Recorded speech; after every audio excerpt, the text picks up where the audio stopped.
ചിരിയുടെ തമ്പുരാക്കന്മാർ ചിരിയുടെ പെരുമഴയുമായി എത്തുന്നു. ഫൺ ബേബി ഫൺ ഓഗസ്റ്റ് 30 മുതൽ ശനി ഞായർ ദിവസങ്ങളിൽ രാത്രി 8 മണിക്ക് നമ്മുടെ സൂര്യ ടിവിയിൽ.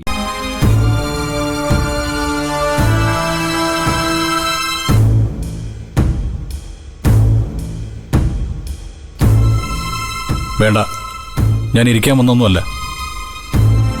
രവി അനുപമയും കൂടെ എങ്ങോട്ട് പോയതാ നിനക്കറിയില്ലേ? ഇത് ശരിയല്ല ഹർഷേ.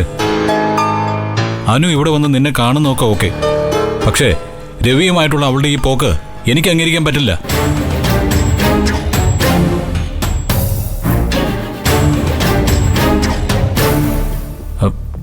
നീ അവരെ തടയണ ഹർഷേ, അല്ലെങ്കിൽ ദേ അത് നിനക്ക് തന്നെ ആപത്തായിട്ട് മാറും. അവരെ രണ്ടുപേരും സൂക്ഷിക്കണമെന്ന് അമ്മ പറഞ്ഞപ്പോൾ ഞാൻ ഇത്രയും പ്രതീക്ഷിച്ചില്ല. നിനക്ക് അമ്മയെ അറിയാലോ ഹർഷേ, അനുപമയ്ക്കെതിരെ എന്ത് ചെയ്യാനും അമ്മ മടിക്കില്ല. അതിന് അവസരം ഉണ്ടാക്കി കൊടുക്കരുതെന്ന് അവളോടും രവിയോടും നീ ഒന്ന് പറഞ്ഞാൽ കൊള്ളാം.